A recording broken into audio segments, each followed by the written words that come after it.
Hello नमस्कार, राम राम, सत श्री अकाल, अस्सलाम वालेकुम। कैसे हो सब? उम्मीद करता हूँ सभी अच्छे होंगे, कुशल मंगल होंगे, तंदुरुस्त होंगे, पढ़ाई कर रहे होंगे। आज अपनी क्लास रहेगी किसकी? हिंदी शिक्षण विधियां। हिंदी की शिक्षण विधियां। हिंदी की शिक्षण विधियों में पढ़ेंगे हम वो विधियां जो हर बार पेपर में उनसे रिलेटिव प्रश्न पूछा जाता है और हर पेपर में उनका क्वेश्चन आता है। देखो माइक सेट कर लेते थोड़ा सा।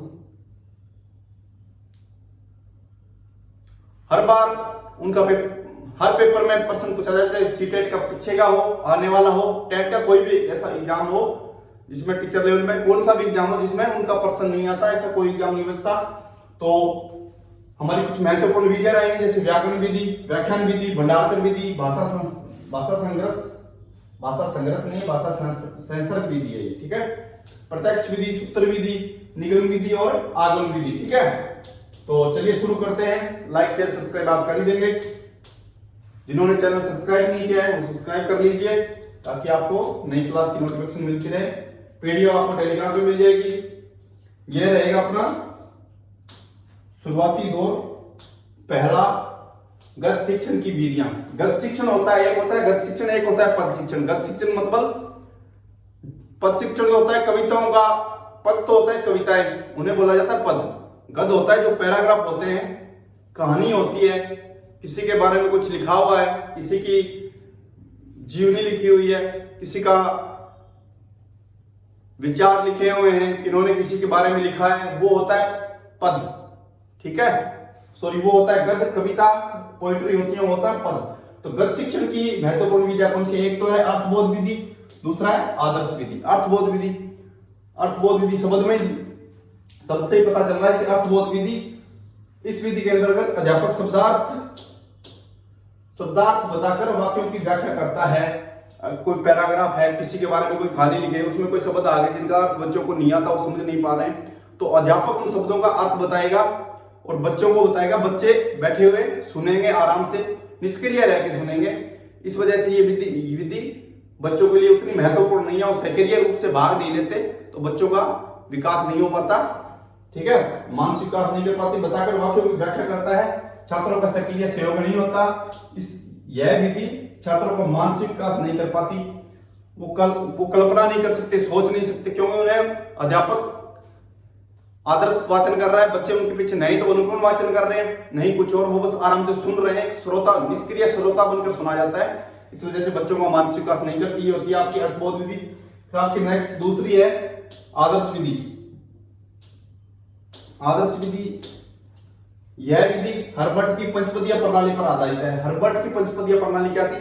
हर्बर्ट ने शिक्षण देने के लिए 5 पद बताए थे, इसमें प्रस्तावना, उद्देश्य कथन, व्याख्या, फिर उसका नियमीकरण, उसका पता करना, फिर मूल्यांकन, गृह कार्य, जो भी 5 पद थे उसके आधार पे है वो जो हर्बर्ट ने जो पद दिए थे वो इनमें बताए गए। आदर्श विधि मनोवैज्ञानिक सिद्धांतों पर काम करती है। ये आदर्श विधि है, वो मनोवैज्ञानिक विधि है। आदर्श विधि के निबंध पद है, निबंध पद नहीं है, निबंध पद है, ठीक है। पहला है प्रस्तावना। प्रस्तावना क्या होती है? प्रस्तावना बच्चों को विषय वस्तु की ओर आकर्षित करना। प्रस्तावना किसी भी, कोई भी पाठ पढ़ा रहे हैं, कोई भी चैप्टर चल रहा है, उसके बारे में पहले बच्चों से पूछना कि आप उसके बारे में क्या जानते हो, क्या नहीं जानते। अगर वो कुछ जानते हैं तो उनसे थोड़े उनसे रिलेटिव प्रश्न करना। और लास्ट वाला जो क्वेश्चन होता है ना, वो समस्यात्मक होता है कि बच्चों को ऐसा हो कि हमें ये नहीं आता तो सीखने के लिए तैयार हो जाए। प्रस्तावना में पहले बच्चों से पूछा, अगर बच्चों को वर्णमाला पढ़ा रहे हैं, पहले उनको पूछा जाएगा कि आप ये वर्ण जानते हो, कितने होते हैं, कौन कौन से होते हैं, कै ख ग, जो भी। फिर उनसे वर्णों से मिला हुआ एक शब्द पूछा जाएगा, वो लास्ट वाला समस्यात्मक होगा जो बच्चों को नहीं होता होगा। उसके बाद फिर क्या होगा? उद्देश्य कथन। फिर उद्देश्य होगा कि आज हम वर्णों से शब्द बनाना सीखेंगे, फिर उनके बारे में जो बताया जाएगा वो होगा आपका उद्देश्य कथन में। फिर आता है प्रस्तुतिकरण। फिर जो बच्चों को नया ज्ञान देना है, नवीन ज्ञान देना, उनके बारे में बच्चों के सामने प्रस्तुत करना कि कैसे शब्द बनते हैं, क्या प्रक्रिया रहती है, वो सारा आ जाएगा प्रस्तुतिकरण। पाठ योजना का सबसे महत्वपूर्ण अंग है ये। पाठ योजना का सबसे पहला अंग है, ये दूसरा है। और जो प्रस्तुतिकरण है ना, वो सबसे महत्वपूर्ण अंग है कि आप अगर बच्चों को कुछ सिखाना चाहते हो ना, तो आप बच्चों के सामने आपको प्रस्तुत करना पड़ेगा, बच्चों के सामने बताना पड़ेगा कि ये इन शब्दों का मेल से होता है। पहले वर्ण होते हैं, वर्णों से शब्द मिलते हैं, शब्दों को मिलने से वाक्य बनता है, वाक्य के मिलने से एक गंध्यास्त्र पद जो भी वो बनता है। तो बच्चों के सामने नए ज्ञान को प्रस्तुत करेंगे, फिर व्याख्या करेगा शिक्षक, नियमीकरण करेगा कि बच्चों ने बच्चों ने क्या सीखा क्या नहीं सीखा, उनको बताएगा किस तरह से सीखा जाता है। व्याख्या शिक्षक करता है, बच्चे समझते हैं। फिर आता है वाचन। अगर बोल के शिक्षक पढ़ा रहा है, उन्हें बता रहा है, तो मौन वाचन, पहले मौन वाचन बच्चे, अध्यापक पढ़ाता जाएगा, बोर्ड पे पढ़ाएगा या फिर बुक से पढ़ाएगा। बच्चे उसी बुक जो चैप्टर टीचर पढ़ा रहा है वही चैप्टर बच्चे अपनी बुक से मन ही मन में पढ़ते जाएंगे कि कहां पे सर पढ़ा रहे हैं, वो समझाते जाएंगे, बच्चे समझते जाएंगे। बच्चे फिर करेंगे मौन वाचन, फिर वो बोध प्रश्न। अध्यापक बच्चों से पूछेगा कि समझ में आया, मैंने जो बताया समझ में आया या नहीं आया। आया तो बच्चे बोलेंगे आया, तो अध्यापक उनसे क्वेश्चन करेगा कि इसका क्या उत्तर होगा। अगर पढ़ा रहे हैं, मतलब संज्ञा पढ़ा रहा है अध्यापक, संज्ञा पढ़ा रहा है, पहले संज्ञा पढ़ाएगा, फिर पूछेगा कि संज्ञा सर्वनाम जो भी ग्रामर का कोई भी टॉपिक हो, A to Z कौन सा भी टॉपिक हो, उनके बारे में पूछेगा कि जो टॉपिक चल रहा है कि हाँ ये कैसे हुआ, ये क्या होता है। संज्ञा पढ़ा रहा है, पूछेगा, दो उदाहरण दे देगा कि एक व्यक्तिवाचक का दे देगा, एक जातिवाचक का दे देगा। अगर व्यक्तिवाचक चल रही है तो पूछेगा इनमें से कौन सी संज्ञा व्यक्तिवाचक नहीं है। तो बच्चा अपने ज्ञान के अनुसार जितना उसने समझा है उसके आधार पर वो उस प्रश्न का उत्तर देगा। वो अध्यापक बच्चों से पूछे, शिक्षक द्वारा बच्चों से पूछे जाते हैं। फिर पुनरावृत्ति, पढ़ाए हुए ज्ञान का दोबारा रिवीजन करना। जो मुख्य मुख्य टॉपिक होते हैं, जो मेन लाइनें होती हैं, उनका दोबारा से रिवीजन करता है अध्यापक कि बच्चों को दोबारा उसका रिवीजन करवा जाए। फिर उनको गृह कार्य दिया जाता है, जो टॉपिक कक्षा में करवाया गया था उसका होमवर्क दिया जाता है कि बच्चे घर पे जाके इसका रिवीजन करें। गृह कार्य के आधार पे, ऐसे तो करते नहीं, गृह कार्य के आधार पे ऐसे नहीं दिया जाता गृह कार्य कि आप घर पे जाके होमवर्क, कि आप घर पे जाके बिजी रहो, आप पढ़ लो। इसलिए दिया जाता है कि जो आप स्कूल से पढ़ के आते हो उसका आप दोबारा रिवीजन कर रहे हो, तो आपके दिमाग में वो वस्तु स्थायी हो जाती है, वो ज्ञान स्थायी हो जाता है। ज्ञान को स्थायित्व करने के लिए गृह कार्य दिया जाता है। फिर आती है पद शिक्षण, मतलब कविता शिक्षण की विधियां। कविता शिक्षण की विधियां कौन कौन सी है?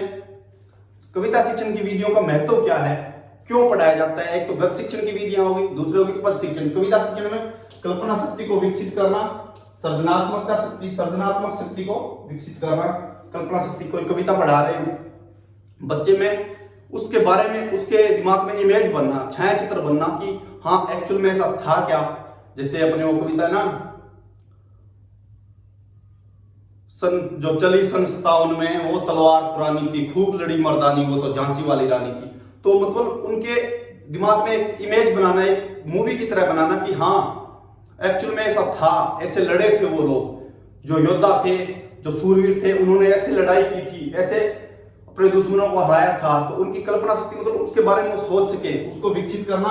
आरोह अवरोह उचित लय गति के साथ कविता का वाचन करना। आरोह अवरोह, अगर किसी कोई शब्द है जिसपे कम जोर देना है, एक कोई शब्द है जिसपे जोर देके पूरे जोश के साथ बोलना है, जैसे वीर कविता है, उनको पूरे जोश और उल्लास के साथ पढ़ा जाता है, बच्चों को पढ़ाया जाता है। कोई विराह है, कोई दुख से संबंधित कविता है, तो उनको थोड़ा उदास मन से, आपके चेहरे के हाव भाव भी ऐसे होने चाहिए। अगर आप वीर रस पढ़ रहे हो और आपके चेहरे के हाव भाव ऐसे हैं कि जैसे आप कोई बड़ी दुर्घटना की बात पढ़ रहे हो, तो वो पद शिक्षण के लिए सही नहीं है, वीर रस के लिए सही नहीं है।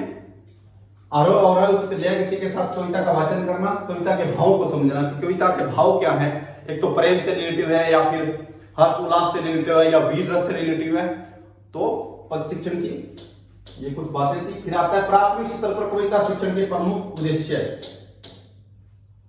प्राथमिक स्तर पर कविता शिक्षण की प्रमुख विधियां कौन कौन सी है? एक तो आपकी अर्थबोध विधि, फिर है गीत प्रणाली, फिर आता है अभिनय प्रणाली, लय व गति के साथ। ये स्टार ये इसलिए लगाएंगे कि प्राथमिक स्तर पर कविता शिक्षण की सबसे महत्वपूर्ण और सबसे प्रभावशाली विधि कौन सी है? तो ये आपकी सबसे प्रभावशाली विधि है अभिनय प्रणाली। लय और गति के साथ अध्यापक गाता हुआ बच्चों को समझाता है। अगर उसमें कुछ ऐसी बातें हैं कि उन्हें एक राग में गाया जाता है और बच्चों को आराम से समझाएं, लय, गति, हाथों के इशारों से, जोश, हर्ष और उल्लास के साथ होती है अभिनय प्रणाली होती है। उच्च प्राथमिक स्तर, ये तो होगी आपकी 1 से 5 तक, मतलब प्राथमिक स्तर तक, 1 से 5 तक प्राथमिक स्तर तक की विधियां तो है अर्थबोध विधि, गीत प्रणाली और अभिनय प्रणाली। सबसे महत्वपूर्ण है अभिनय प्रणाली आपकी, ठीक है। फिर आती है उच्च प्राथमिक स्तर की कविता शिक्षण की विधियां। वो थी प्राथमिक स्तर की, उच्च प्राथमिक स्तर मतलब 6ठी से 8वीं तक की व्याख्यान विधि होती है। फिर होती है आपकी खंडान्वय विधि। व्याख्यान विधि अध्यापक पदों की व्याख्या करते हुए भावों को स्पष्ट करेगा। कविता का पैराग्राफ है, उसके अर्थ को बताएगा कि सन जो चली सन 57 में वो तलवार पुरानी थी। सन 57 18 जो भी क्रांति का समय था वो समय की बात की जा रही है। अध्यापक पदों की व्याख्या करते हुए भावों को स्पष्ट करता है इसमें। फिर आती है आपकी खंडान्वय विधि, प्रश्नोत्तर विधि भी कहते हैं। कविता को कई भागों में बांटकर प्रश्नोत्तर के माध्यम से स्पष्ट करना। कविता को कोई भी पोइट्री या उसको छोटे छोटे बांट दिया जाता है, फिर बच्चों से पूछा जाता है या बच्चे अध्यापक से पूछते हैं कि सर ये कैसे है, ये कैसे किया था। उसके आगे जो जो उसमें उस पोइट्री में क्वेश्चन बनते हैं प्रश्नोत्तर के माध्यम से बच्चों को सिखाया जाता है। वो तो आपकी खंडान्वय विधि, इसे प्रश्नोत्तर विधि भी कहा जाता है। फिर नाटक शिक्षण की विधियां, फिर आती है आपकी नाटक शिक्षण की विधियां। नाटक शिक्षण विधियां व्याख्यान विधि, एमनोगेनिक विधि है, वह सबसे प्राचीन, वह सबसे इसकी वो की जाती है सबसे ज्यादा। अब याद जैसे याद आएगा मैं बताऊं आपको। व्याख्यान विधि एमनोगेनिक विधि है, मतलब बच्चों के लिए इसे सही नहीं माना गया है।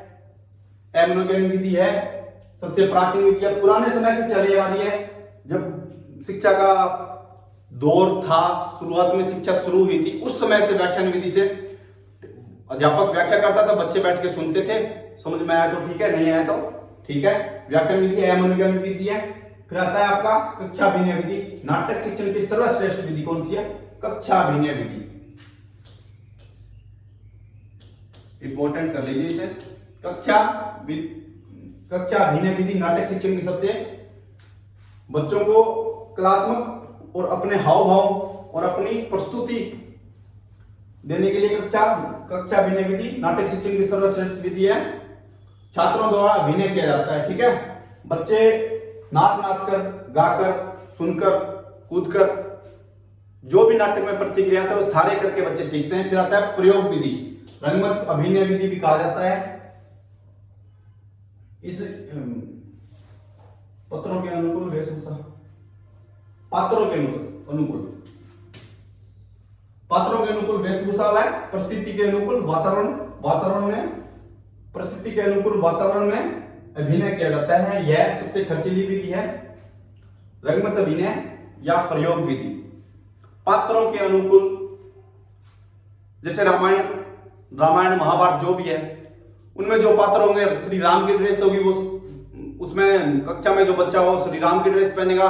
जो रावण का रूप होगा वो जो बच्चा रावण बनेगा वो पहनेगा। जो सीता की होगी जो सीता बनेगा।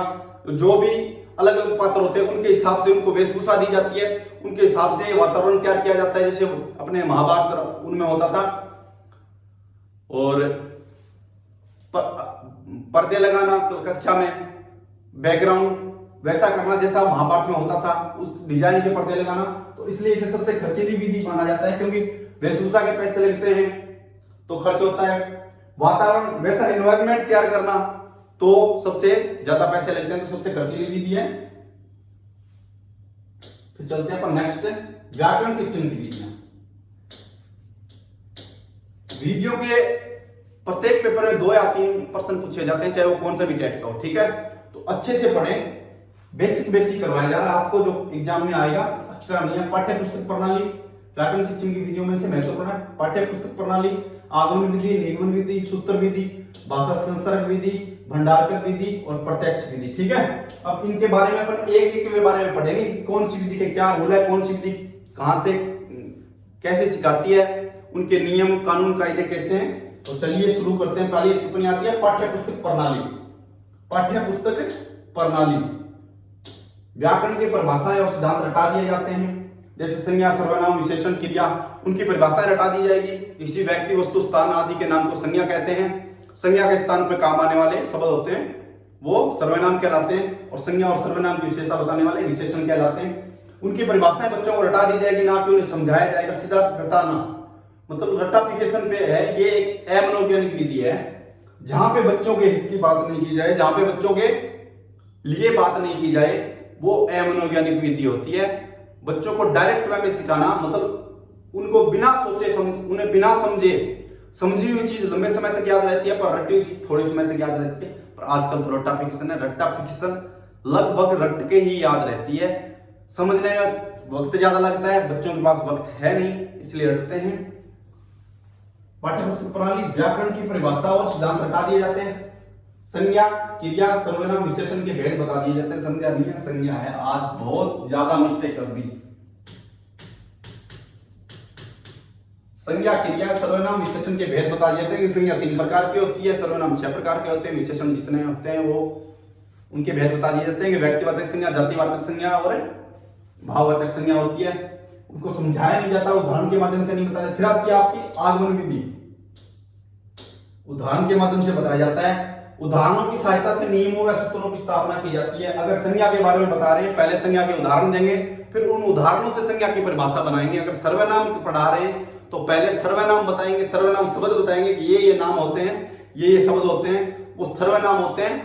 फिर उन शब्दों के आधार पर वो शब्द कैसे प्रयोग किए जाते हैं वाक्य में, कैसे उनका भाषा में प्रयोग किया जाता है, उन शब्दों के आधार पर सर्वनाम की परिभाषा बनाई जाती है।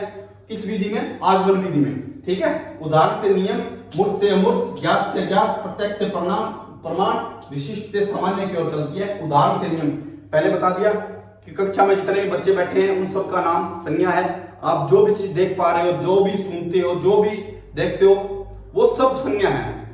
सब संज्ञा मतलब जो भी शहर का नाम, व्यक्ति का नाम, किसी स्थान का नाम, किसी जगह का नाम, सब संज्ञा है। तो बच्चे उसके आधार पर परिभाषा कैसे बनाएंगे? जगह का नाम आ गया, जगह, स्थान, व्यक्ति, वस्तु। अध्यापक ने बोले कि किसी जगह का नाम, स्थान का नाम, व्यक्ति का नाम और वस्तु का नाम सब के सब संज्ञा है। तो बच्चे परिभाषा कैसे बनाएंगे कि किसी जगह, स्थान, व्यक्ति, वस्तु आदि के नाम को संज्ञा कहते हैं। फिर बाद में संज्ञा के भेद बताना कि व्यक्तिवाचक संज्ञा में तो जो दुनिया में एक है वो ही आएगा, और जातिवाचक संज्ञा में किसी जाति, धर्म, किसी विशेष जाति के वस्तु जो भी जातिवाचक संज्ञा में आते हैं वो आएंगे। तो बच्चे इसके उदाहरण के आधार पर परिभाषा बनाते हैं। मूर्त से अमूर्त चलती है, ज्ञात से अज्ञात चलती है। ज्ञात मतलब बच्चे स्थान भी जानते हैं, व्यक्ति का नाम से भी समझते हैं, वस्तु के नाम से भी समझते हैं। प्रत्यक्ष से प्रमाण, पहले सीधा प्रश्न होता है, प्रश्न का उत्तर निकाला जाता है, उसका प्रमाण निकाला जाता है कि संज्ञा क्या है। फिर विशिष्ट से सामान्य की ओर उदाहरण होता है, वो हर उदाहरण, हर एग्जाम्पल विशिष्ट होता है। और जो परिभाषाएं होती है, जो नियम होता है, वो सामान्य सबके लिए समान होता है, उदाहरण सबके लिए अलग अलग होते हैं। आप किसी दूसरी चीज का उदाहरण समझ सोच रहे होंगे, मैं किसी दूसरी चीज का उदाहरण सोच रहा हूं, आप किसी दूसरे उदाहरण से समझोगे, मैं किसी दूसरे उदाहरण से समझूंगा, मगर उसकी डेफिनेशन एक ही होगी। तो है विशिष्ट से सामान्य की ओर। फिर आती है निगमन विधि। आगमन विधि के एकदम विपरीत है। आगमन विधि कैसे चलती है? उदाहरण से नियम की तरफ, और ये चलती है नियम से उदाहरण की तरफ, और सामान्य से विशिष्ट की तरफ, ठीक है। आगमन विधि के एकदम, इस विधि के आधार पर, इस विधि के आधार की धारणा यह है कि सत्य सार्वसत्य और अपरिवर्तनशील होता है। कि सत्य सार्वसत्य है, कि जो सच में है वो सत्य है, सार्वसत्य है, अपरिवर्तनशील है, उसे बदला नहीं जा सकता, वो है वैसा ही रहेगा। संज्ञा की परिभाषा है तो वो वैसी ही रहेगी, उसे आप चेंज नहीं कर सकते। सर्वनाम है वो वैसे ही रहेगा, उसे आप परिवर्तन नहीं कर सकते। विशेषण, क्रिया, उनमें आप परिवर्तन नहीं कर सकते हो। हाँ, उनके आप कुछ हद तक उदाहरण बदल सकते हो, ऐच्छिक रूप से परिवर्तन कर सकते हो, मगर उनके परिभाषाओं में परिवर्तन नहीं किया जा सकता। कि सत्य सार्वसत्य और अपरिवर्तन नियम से उदाहरण के पहले बच्चों को परिभाषा बताई जाएगी कि संज्ञा ये होती है, फिर उसके उदाहरण बताए जाएंगे। सूक्ष्म से स्थूल, उदाहरण हमेशा बड़े होते हैं, परिभाषाएं छोटी होती है। रूप में नहीं, समझ में आप रट सकते हो। उदाहरण आपको 1 दे दिया, 2 दे दिया, 5 रट लोगे, 10 रट लोगे, 50 रट लोगे। उदाहरण का तो कोई अंत नहीं है, हर चीज के अनलिमिटेड उदाहरण होते हैं।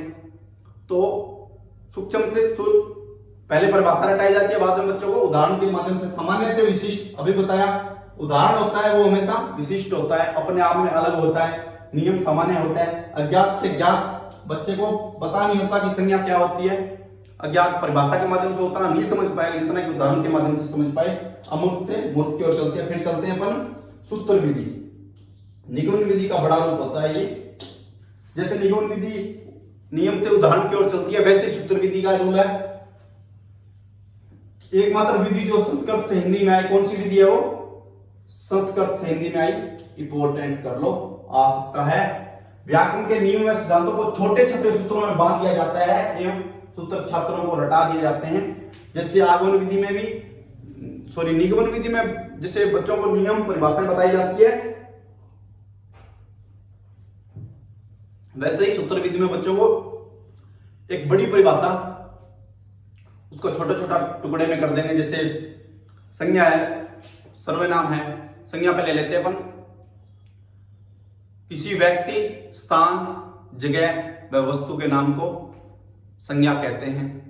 तो पहले तो वो एक लाइन में तो बच्चों को रटा देंगे कि हर व्यक्ति के नाम को संज्ञा कहते हैं, प्रत्येक व्यक्ति के नाम को संज्ञा कहते हैं, प्रत्येक स्थान के नाम को संज्ञा कहते हैं, प्रत्येक शहर के नाम को संज्ञा कहते हैं, प्रत्येक जगह के नाम को संज्ञा कहते हैं। छोटे छोटे करके रटा देंगे जबकि बच्चे को अच्छे से रट सके। व्याकरण के नियम व सिद्धांतों को छोटे छोटे सूत्रों में बांध कर रटा दिया जाता है, सूत्रों को रटा दिया जाता है। सूत्र विधि के गुण क्या है, दोष क्या है? समय व श्रम की बचत होती है, रटाकर बच्चों को समझाना नहीं पड़ेगा, बच्चे रट लेंगे।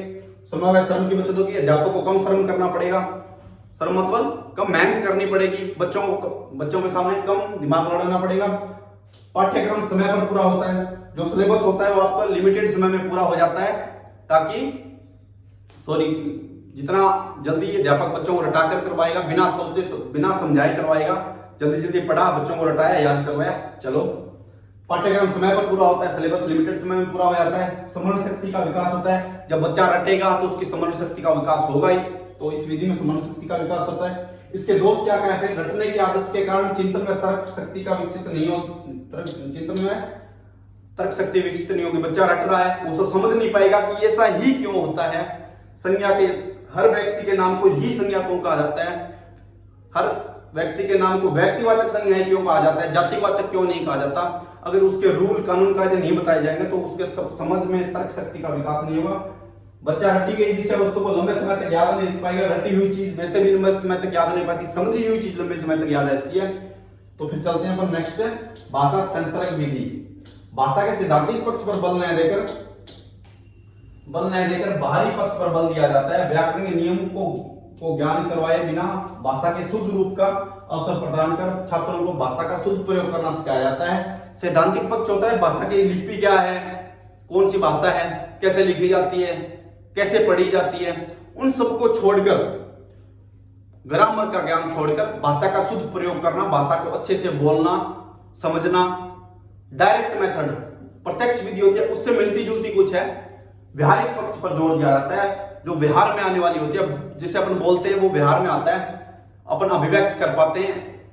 व्यवहारिक पक्ष पर जोर दिया जाए, सैद्धांतिक पक्ष पर जोर नहीं दिया जाता। बच्चों को शुद्ध बोलना, किस अच्छे से बोलो, इन शब्दों का ऐसे उच्चारण करो, उन शब्दों का ऐसे उच्चारण करो, सब कुछ बताया जाता है। लय, गति और भाव के साथ शुद्ध भाषा का प्रयोग। प्राथमिक स्तर पर बालकों को व्याकरण का व्यवहारिक ज्ञान देने हेतु, विहारी नहीं है व्यवहारिक ज्ञान है, बड़ी मिस्टेक की आज टाइपिंग वाले ने। व्यवहारिक ज्ञान देने हेतु अभ्यास के लिए स्रोतों विधि। प्राथमिक स्तर पर बालकों के व्याकरण का व्यवहारिक ज्ञान देने हेतु जनरली जैसे बताया जाता है कि बच्चा लड़का है वो बोलेगा मैं खाना खाऊंगा, लड़की है वो बोलेगी मैं खाना खाऊंगी, मैं घर पे जाऊंगा, लड़की बोलेगी मैं जाऊंगी। तो उन्हें बताया जाता है कि लड़कियां तो स्त्रीलिंग शब्दों का प्रयोग करेंगे, लड़के उन पुल्लिंग शब्दों का प्रयोग करेंगे। वो सब व्यवहारिक ज्ञान में आता है। मनोवैज्ञानिक किंतु अपूर्ण विधि, ये लाइन भी इंपॉर्टेंट है। एकमात्र मनोवैज्ञानिक किंतु अपूर्ण विधि कौन सी है? मनोवैज्ञानिक विधि मनोवैज्ञानिक विधि है, किंतु वो पूर्ण अपने आप में पूर्ण नहीं है ये। ठीक है, भाषा संसर्ग विधि है। फिर चलते हैं नेक्स्ट, भंडारकर विधि। भंडारकर विधि के प्रतिपादक कौन थे? कौन थे? Doctor Krishna Bhandarkar, doctor Ramkrishna Bhandarkar. भंडारकर विधि के अन्य नाम क्या है? व्याकरण अनुवाद विधि। व्याकरण सिखाया जाता है। शास्त्रीय विधि, शास्त्रों का ज्ञान, किसी कोई गद्य है उसका ज्ञान। परंपरागत विधि, जो लंबे समय से चली आ रही है, पीछे से चली आ रही है, परंपराएं होती है जो पीछे से चली आ रहे हैं, उसे फॉलो करते आ रहे हैं, जो अपने समाज की परंपरा है, उसी तरह से परंपरागत विधि जो काफी पीछे समय से चली आ रही है, जैसे व्याकरण विधि हुई, भंडारकर विधि, ये दोनों परंपरागत विधि है। इस विधि में अन्य भाषा के शब्द से अनुवाद किया जाता है तथा अन्य भाषा के व्याकरण की मातृभाषा के व्याकरण के साथ तुलना करके सिखाया जाता है। इसे तुलनात्मक विधि भी कहते हैं। क्या कहते हैं? तुलनात्मक विधि। तुलनात्मक विधि क्या लिखा गया है? इस विधि में अन्य भाषा के शब्दों का तथा अन्य भाषा के व्याकरण की मातृभाषा के व्याकरण के साथ तुलना करके भाषा सिखाई जाती है। अगर कोई हिंदी बोलने वाला बच्चा है, पंजाबी बोलने वाला बच्चा है, हिंदी सीख रहा है, तो हिंदी के शब्दों को पंजाबी के शब्दों के साथ मैच करके उनका अर्थ बताकर फिर उसे हिंदी सिखाई जाती है। वो किस भाषा सिखाई जाती है? भंडारकर विधि या व्याकरण विधि या तुलनात्मक विधि। पंजाबी के जो भाषा के जो शब्द होते हैं, उन शब्दों को हिंदी भाषा के शब्दों के साथ तुलना करके आपस में उनका मेल जोल करके फिर बच्चों को बताया जाता है। तो वो होती है आपकी भंडारकर विधि। जैसे होता है कि तुम कित्थे जा रहे हो, कित्थे जा रहे हो, तो हिंदी में क्या होता है? आप कहां जा रहे हो? तो कित्थे, बच्चों को बताए कित्थे की जगह आप हिंदी में बोलोगे तो कहां। आप तुसी की जगह बोलोगे तो आपका प्रयोग करोगे, तुसी कित्थे जा रहे हो। तो कुछ शब्द होते हैं जो हर भाषा में सेम होते हैं, जैसे कित्थे जा रहे हो, कित्थे जा रहे हो, वो अलग अलग भाषा में अलग अलग तरह से अनुवाद किए जाते हैं। तो मातृभाषा के साथ दूसरी भाषा के शब्दों का तुलनात्मक प्रयोग करके भाषा सिखाई जाती है, वो होती है भंडारकर विधि में। हिंदी भाषा क्षेत्रों में, हिंदी भाषा क्षेत्र नहीं है, यह है आपका हिंदी भाषा क्षेत्र। क्या?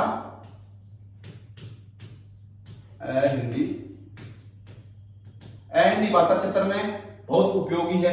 जैसे पंजाब में हिंदी सिखाई जाती है बच्चों को, पंजाबी तो उनकी मातृभाषा है ही। जो क्षेत्र होगा, जिस क्षेत्र में जो भाषा बोली जाएगी वो उनकी मातृभाषा होती है, तो उनको हिंदी सिखाई जाएगी ना, तो पंजाबी भाषा के शब्दों के साथ हिंदी भाषा को तुलनात्मक प्रयोग करके सिखाई जाएगी। तो हिंदी भाषा क्षेत्रों में भाषा सीखने की सर्वोत्तम विधि कौन सी है? आपकी भंडारकर विधि। ठीक है। प्राथमिक स्तर के लिए अनुकूल व प्राप्त विधि में थोड़े समय में भाषा का अधिक विकास हो जाता है। बहुभाषीय क्लास होती है, जिसमें एक क्लास में अनेक बच्चे होते हैं, जिसमें पंजाबी है, मद्रासी भी है, तमिली भी है, उर्दू बोलने वाला भी है, हिंदी बोलने वाला भी है, पंजाबी बोलने वाला, राजस्थानी बोलने वाला, हरियाणी बोलने वाला, सब बच्चे हैं। उस बच्चों में सामंजस्य स्थापित करने के लिए, आपस में उनका कम्युनिकेशन बढ़ाने के लिए इस विधि का प्रयोग किया जा सकता है कि बच्चे आपस में सारे बात कर सके। पंजाबी बोल रहा है उसे हिंदी वाले को समझ नहीं आ रही, जो हिंदी बोल रहा है उसे पंजाबी वाले को समझ नहीं आ रही, जो उर्दू बोल रहा है उसको मराठी की समझ नहीं, मराठी बोल रहा है उसको उर्दू वाले की समझ नहीं आ रही। जब उनको एक भाषा सिखाई जाती है, उन सबके शब्दों को जान के कि इसकी भाषा में इस शब्द को ये बोला जाता है, उसे उस तरह से बताया जाता है, इसकी भाषा में इस शब्द को इस तरह से बोला जाता है, तो उसको उस शब्द का हिंदी में बताया जाता है। जो दूसरी भाषा कहते हैं उसमें बहुत उपयोगी है। थोड़े समय में भाषा का अधिक विकास हो जाता है। फिर आती है आपके प्रत्यक्ष विधि, मतलब डायरेक्ट मेथड। बच्चे को बिना मातृभाषा का प्रयोग किए हुए नई या दूसरी भाषा सिखाना प्रत्यक्ष विधि में आता है। प्रत्यक्ष विधि का प्रतिपादक कौन है? गुइन। ठीक है, गुइन जो प्रत्यक्ष विधि है, इसका अंग्रेजी में नाम है डायरेक्ट मेथड। सुगम विधि, प्राकृतिक विधि, सुगम। ठीक है, इसका दूसरे नाम, अन्य नाम है सुगम विधि और प्राकृतिक विधि। मातृभाषा को बिना मध्य बनाए अन्य भाषा सिखाई जाती है। जैसे कोई तमिली बोलने वाला बच्चा है, उसे अगर हिंदी भाषा सिखानी है, कोई हिंदी भाषा बोलने वाला बच्चा है, उसे इंग्लिश सिखानी है, तो हिंदी वाले को इंग्लिश सिखाएंगे ना, तो हिंदी के वर्डों का, हिंदी के शब्दों का प्रयोग किए हुए ना डायरेक्ट उसे इंग्लिश में बताएंगे कि इस सेंटेंस को ऐसे बोलना है, I am going to school. उससे पहले ऐसा नहीं बताया जाएगा कि मैं स्कूल जा रहा हूं, शब्द को ऐसे बोला जाता है, उसे डायरेक्ट बताया जाएगा। कोई भी ग्रामर का रूल नहीं लागू होगा, डायरेक्ट दूसरी भाषा सिखाई जाती है, वो होती है प्रत्यक्ष विधि। बातचीत एवं मुक्त व्यवहार द्वारा भाषा सिखाई जाती है, बातचीत एवं मुक्त व्यवहार द्वारा, सुगम व्यवहार द्वारा, सुगम व्यवहार कैसे लिखा जाएगा?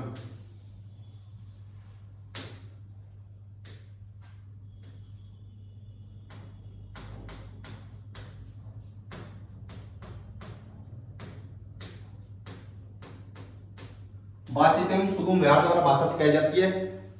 दो तीन भाषा अलग अलग, एक कक्षा में दो तीन भाषा बोलने वाले बच्चे हैं, उनको आपस में बातचीत करके, आपस में वार्तालाप करके आपस में पूछेंगे कि आपकी भाषा में इस शब्द का कैसे प्रयोग किया जाता है, आपकी भाषा में इस चीज को क्या बोलते हैं, आपकी भाषा में इस शब्द को क्या बोलते हैं। आपस में बातचीत करके एक दूसरी भाषा को सीख लेते हैं इस भाषा से, इस विधि से, प्रत्यक्ष विधि से। फिर आती है आपकी व्यक्तिरेखी विधि, ये आपकी अंतिम और आज की लास्ट विधि है व्यक्तिरेखी। इस विधि में दो भाषाओं का तुलनात्मक रूप से सिखाया जाता है। यह विधि द्वितीय भाषा शिक्षण के लिए बहुत उपयोगी है।